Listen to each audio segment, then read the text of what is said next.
whether you think there was a surrogate, whether you think Meghan was wearing a moon bump, the fact is Harry and Meghan lied. Buckingham Palace lied on their behalf. There was a complete cover-up over the birth of Prince Archie. And we have to keep looking. Organically, I'm assuming, because it really did just go, it bounced off the walls. Did you think it was a parody? Because I did, Scott. I thought that this was AI. I thought this cannot be real. The reason I didn't think it was AI is because it looks like the stomach is fake. Where the baby, I swear that's the first thing I thought, because I know you have monitors and stuff on you. Yeah. When you're in that. Born by Meghan Markle, it has to be Prince Harry's child. They can't use a surrogate. And so people are saying, we deserve to know if these children are in the line of succession. When the British royal family wants someone gone, they don't shout, they don't rant, they erase. And last week, Meghan Markle got erased. It started with a quiet update, one that most people would miss. No headlines, no official statement, not even a tweet. Just a silent change on the royal family's website. Princess Lilibet Diana Mountbatten Windsor gone. Her profile, her presence, her place among the royals, deleted in a click. But make no mistake, this wasn't a mistake. This wasn't a glitch. This was a message. And Meghan heard it loud and clear. Because in the world of royalty, silence isn't peace. It's war.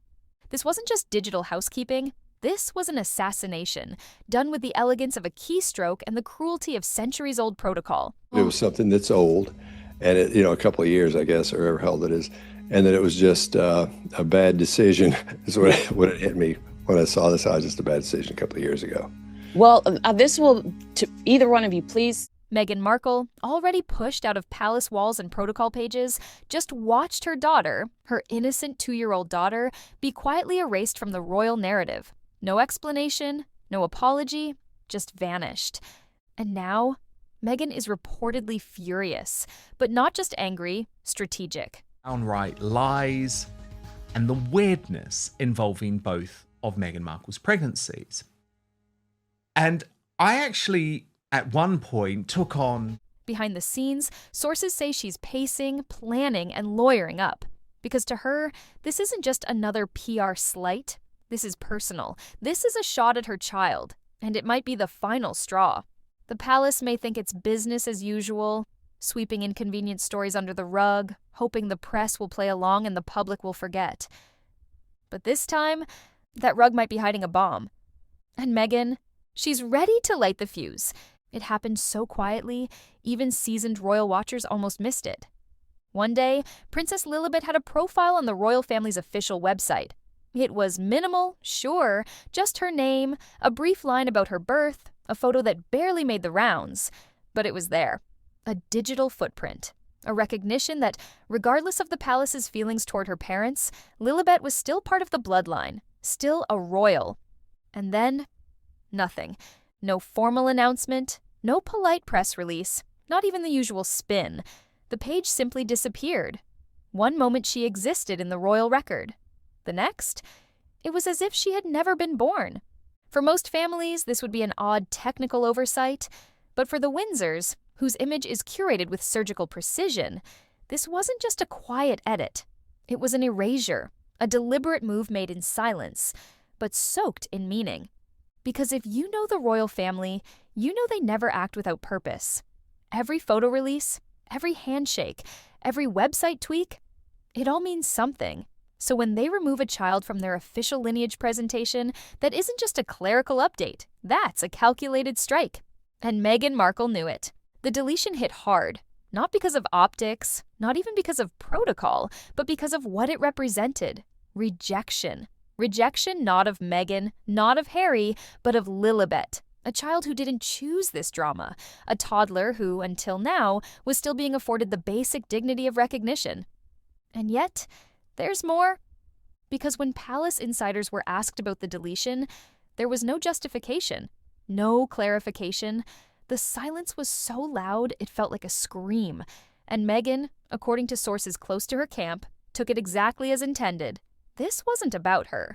It was about delegitimizing her daughter, chipping away at the already fragile status of the Sussex children in the royal hierarchy. But here's where it gets even more chilling. No other children were removed from the website, no other profiles were touched, It wasn't part of a larger digital overhaul. It wasn't a system-wide refresh. It was a sniper shot, clean, precise, and aimed squarely at Meghan's family. To those watching closely, it felt like the beginning of something much bigger. Because if they were willing to delete Lilibet's name with no warning, what might they be preparing next? Is this the royal family tightening their grip on the narrative? Or is it their way of goading Meghan, pushing her toward a response they can later weaponize? Either way, one thing is certain. This wasn't random. It wasn't careless. It was deliberate, and it was personal. And Meghan knows it. For years, people whispered. They speculated. They questioned. But no one could prove anything. Until the paperwork started falling apart. Princess Lilibet's birth certificate, what should have been a simple, boring piece of documentation, has become one of the most dissected documents in royal history. Why? Because it doesn't quite add up. At first glance, it looks normal enough, but then your eyes drift to the top of the form, where the location data sits.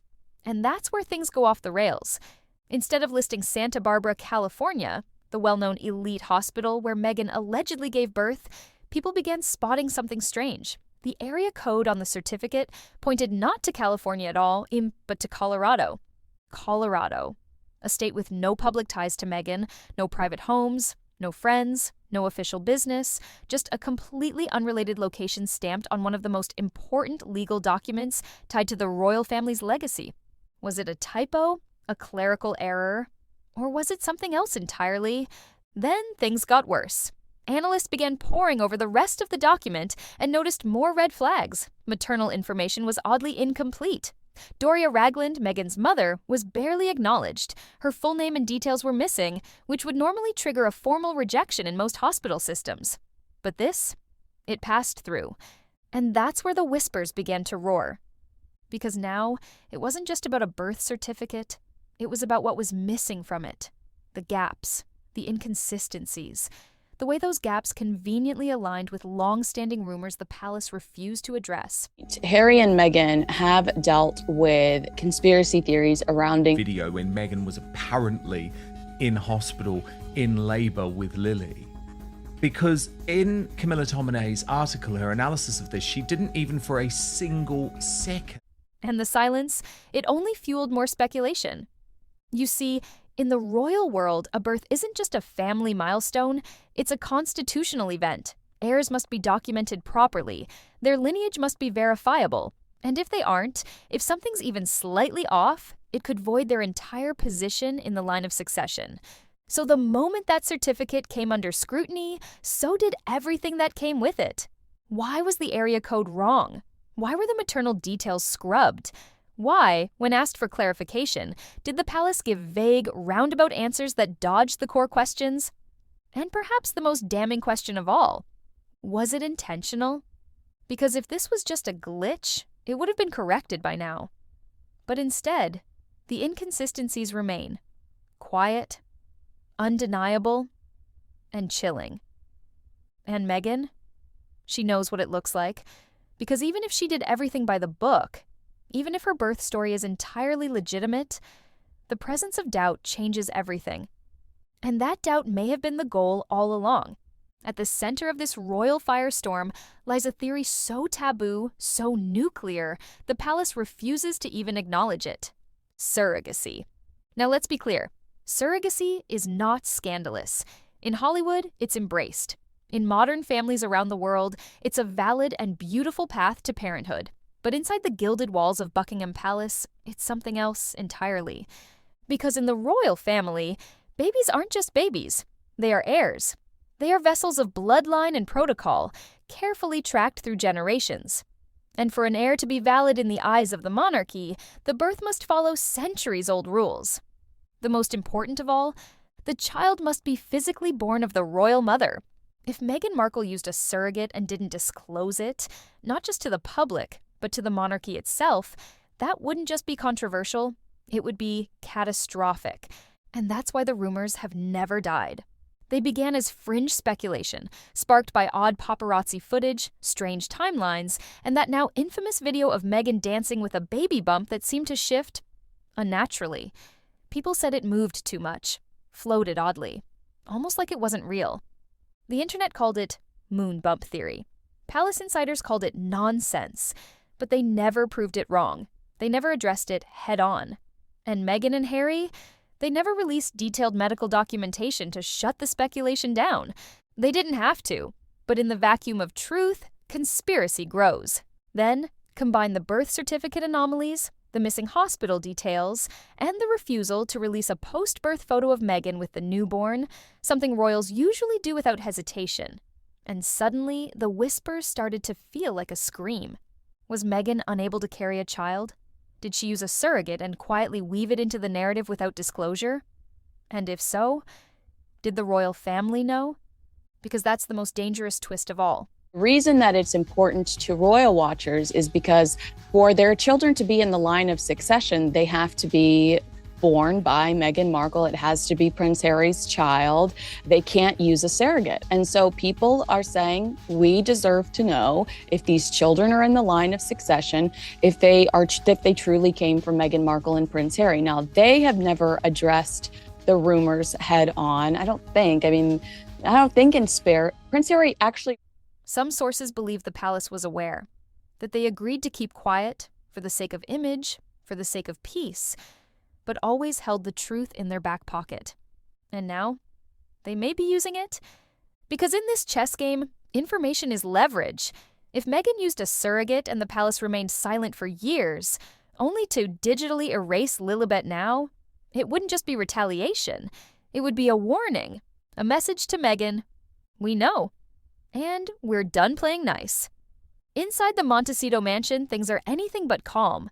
Forget yoga sessions and peaceful strolls through orange groves. Sources say the Sussex home has become a makeshift war room. Not for PR, not for brand management, for something far more serious. If you're a journalist, at the very least, you've got to ask questions about this. And she came back with a very snippy response, as if I was some type of conspiracy theorist and, us people who are in. Meghan Markle, typically polished and composed, is said to be pacing back and forth with the focus of a general preparing for battle. And this time, the stakes aren't clicks or headlines. They're legacy, blood, lineage. The deletion of Lilibet's profile wasn't just a snub, it was a move. A calculated opening salvo in a larger campaign, and Meghan knows it. According to those close to her, the gloves are off. Her team has allegedly gone into overdrive, assembling legal advisors, media strategists, and reputation consultants like pieces on a chessboard. And Meghan, she's not spiraling, she's strategizing. Legal pads clutter the kitchen counter, phones are buzzing nonstop, voice memos, handwritten notes, private Zooms with advisors. It's not chaos, it's planning. Controlled, calculated preparation for what might come next. Some insiders say she's even begun compiling a dossier. Birth records, email threads, archived versions of the royal website, screenshots, metadata, every receipt she can gather to prove what's been done and what's been implied. Because if this heads to court, it won't just be a media circus, it could be a constitutional scandal. And she's preparing for that possibility. Sources say she's also reaching out to old media allies. Not for interviews, not yet, but for leverage, reminding them who gets exclusives when the gloves come off, reminding them that silence now doesn't guarantee access later. Hollywood connections are quietly being activated. Silicon Valley friends are reportedly on standby.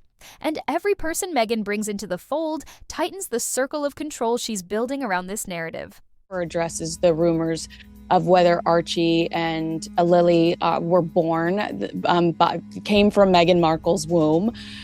But it is something that I have always tried to be like, I don't want to talk about this. I look at Meghan Markle in that Oprah interview. I see a heavily pregnant and slightly angry woman. To the palace, this might have seemed like a small, subtle act, just a quiet deletion. But to Meghan, it was a digital insult, a strategic attack. And if they were hoping she'd stay silent and stew, they were wrong. This isn't about being heard anymore, it's about getting ready. And Meghan, she's sharpening her sword. If you think this deletion was a one-off mistake, you haven't been paying attention.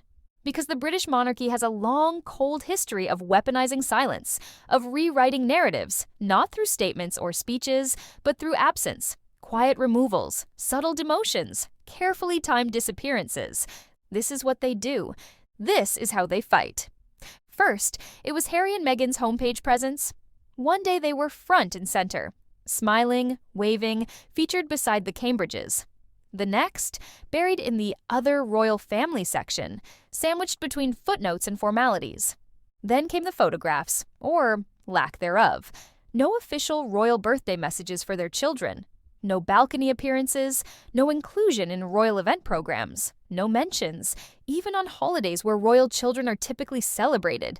Each time, the palace said nothing. They didn't need to. Their silence was the message. And now, they've taken it a step further. Lilibet's entire profile, her digital existence on the royal platform, has been scrubbed. Not archived, not redirected, erased. This isn't some clumsy back-end cleanup. This is institutional ghosting at its most deliberate. To the average person, it may seem like no big deal, a forgotten page on an outdated website. But to royal watchers, PR experts, and anyone who understands the monarchy's obsession with image, it's deafening.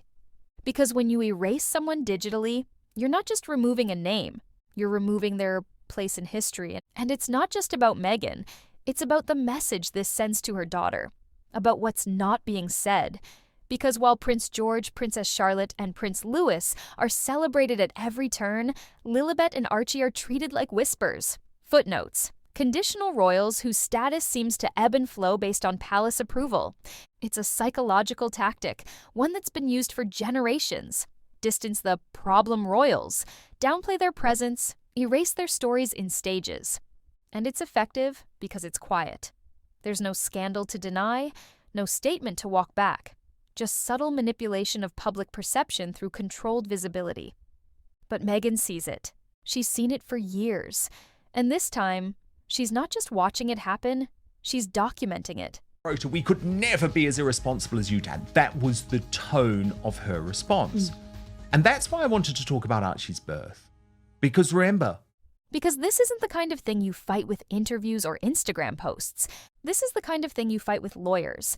And if the palace thought removing a webpage would bury the truth, they've underestimated Meghan Markle. Again. For all the drama swirling around Meghan, one figure has remained eerily silent. Prince Harry. And that silence? It's louder than any press release. Because behind closed doors, insiders say Harry is unraveling. He's not issuing statements, not tweeting, not standing beside Meghan for a defiant couple's photo. He's been quiet, tense, withdrawn. And those closest to him say it's not because he doesn't care. It's because he's torn in a way that most of us will never understand. On one side, there's Meghan, his wife, his family, his protector. A woman he left his royal life for, the mother of his children. She's calling for action, for defense, for justice. And on the other side, there's the crown, his past, his blood. Despite everything that's happened, the exile, the public fallout, the media war, Harry still bears the weight of his title, still sees his family in the photos on the walls, still remembers the protocol drilled into him since birth. Never explain, never complain, stay silent, stay loyal. But now that silence is suffocating him. Why these rumors continue to persist is like this conspiracy theory is out there. It's been out there for years. It's never been addressed head on. And both of you, please comment if you have anything to say, but I have read several. Sources say he's been unusually tense, even at home, that he's struggling to navigate the growing chasm between Meghan's legal preparations and the institution he was once groomed to represent. He sees what's happening to his children. He knows what that deletion meant, and it's eating him alive. Because this isn't just a media slight, it's a direct hit on his daughter, on her legitimacy, on her future place in a family tree that's now trying to cut her out. And worse, he sees the trap. If he speaks out, the palace paints him as disloyal, a traitor, emotional, reckless. But if he says nothing, he betrays his wife and his children, the very people he left it all behind for. That's the silent torture of royalty. Even after you leave, the palace still owns part of your voice. Insiders say Meghan has been urging him to take a stand. But Harry? He's hesitating. Not because he's weak, but because he knows what it means to go to war with the crown. He's already lost his military titles, his HRH status, his security. He knows what's left to lose, and he's terrified it might be everything. But here's what Meghan fears most, that the palace is betting on Harry's silence, that they know he won't risk the final fracture, that they can use his hesitation to their advantage. Because if Harry doesn't defend his daughter now, when her name has literally been erased from royal record, then when will he? And once again, Harry finds himself caught between a woman fighting for her children's legacy and a family silently trying to erase it. Meghan's anger isn't just emotional, it's actionable. And according to multiple insiders, she's not just upset, she's building a case. Because this isn't about a deleted webpage, not really. It's about what that deletion implies, that Lilibet's birth, and therefore her right to her titles and succession, was never legitimate to begin with. And that, Meghan reportedly believes, is defamation. By omission. In legal terms, this is no small accusation. You don't have to publish a hit piece or air a scandalous interview to commit reputational harm. Sometimes, all it takes is a strategic silence, a quiet deletion, a refusal to correct a misleading narrative when you know it's being weaponized.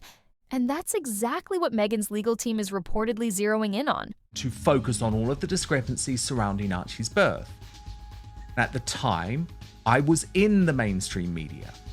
I was the executive editor of the Sun newspaper. I was determined. Word inside her circle is that she's already begun assembling documents, Lilibet's birth records, archived versions of the royal website, internal communications, witness statements, anything that could prove the palace has engaged in a deliberate effort to delegitimize her daughter's royal status. And if this escalates to court, the palace will be forced to answer questions it's avoided for years. Why was Lilibet's birth certificate riddled with errors? Why hasn't the palace formally recognized her place in the family with consistency? Why was her profile deleted with no explanation, while others remained untouched? And what role, if any, did senior palace staff play in allowing these omissions to fester? Experts on the internet over the last few days that said this video did nothing to help that. In fact, it just reignites the conversation. Scott, do you have a reaction? Sources suggest that Meghan may even have receipts, emails, or correspondence that show palace aides were aware of the legal implications of deleting Lilibet's profile and went ahead anyway. If that's true, then this goes beyond negligence. It becomes a coordinated effort to bury a royal child in silence. And here's the part that really makes the palace squirm. Meghan isn't rushing. She's taking her time, watching, letting the story simmer in the press, letting the public absorb the insult. And when the moment is right, insiders believe she'll make her move. Not in an interview, not in a podcast, but in a courtroom. Because a lawsuit would do what no royal documentary ever could: force the monarchy to speak. It would drag them into a place they fear most, one with discovery, documentation, cross-examinations, and public transcripts. A place where silence is no longer protection, it's guilt. And if Meghan wins, it wouldn't just be a legal victory, it would be historic. It would cement her narrative and Lilibet's identity as more legitimate than anything a crumbling royal website ever could. The palace may be betting on time, distraction, and public fatigue. But Meghan, she's betting on truth. And she's building a case that could shake the monarchy at its core. This isn't just a feud. It's not a spat between in-laws or a PR misunderstanding. This is bigger, much bigger. Because if Meghan's suspicions are right, if the palace is deliberately using omissions, deletions, and silence to cast doubt over Lilibet's legitimacy, then what's at stake isn't just one child's future. It's the entire royal line of succession. Palace on the record, and I did, in this piece, which was published on the 10th of May 2019 and headlined "Call the Mishap," Meghan Markle and Prince Harry forced to deny.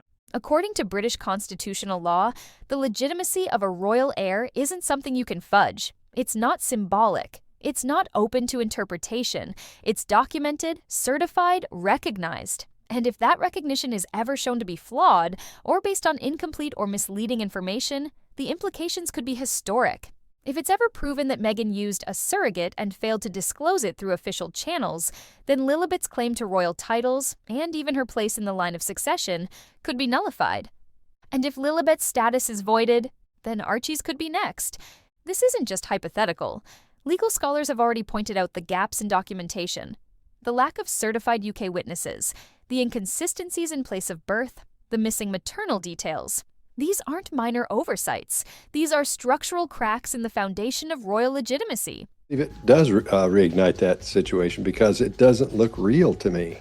There's so much that's missing from this, as from a body language perspective. Of course, that's the first thing. And while Meghan's team reportedly believes they can prove everything is above board, it's the perception of doubt that matters most. Because the monarchy doesn't operate like a modern democracy. It's not built on transparency. It's built on illusion, on the appearance of tradition, of order, of perfection. And the moment one of those illusions shatters, it sends tremors through the entire institution. That's why the deletion of Lilibet's profile wasn't just a slap, it was a strategic destabilizer, an institutional way of saying, prove it. His birth, Buckingham Palace answers 8 queries surrounding the birth of baby Archie. Brittany from the Royal News Network is with me for this. And Brittany, the reason I want... And that's exactly what Meghan intends to do. But here's the truly dangerous part, for both sides.